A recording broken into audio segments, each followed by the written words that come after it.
ए सैया जी के दी हल्काने का काना बलिया, देवरू के दी हलाल उठा लिया। तो मोहरे नहीं हरे का हो, मोहरे नहीं हरे का ये गोरे सोनार हो, नथुनिया उधार देले बा।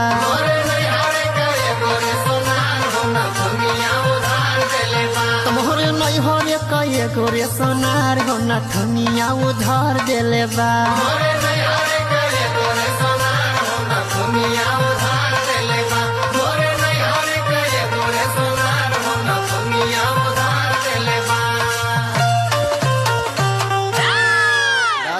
बताउले तो जरूरत ना होई कि के बढ़िया गौले के खराब गौले। अरे बाऊ सब जाने बढ़िया गौला है। हाँ हाइला 335 रुपया है, दोनों जाने रस्तवा में आधा आधा बांट लिया। हाँ क्या दूंगा। अरे दादी पगलाई लो, 335 का हिसाब कैसे हुई? अरे चुटिया का पेड़ा हवा 35 रुपया खा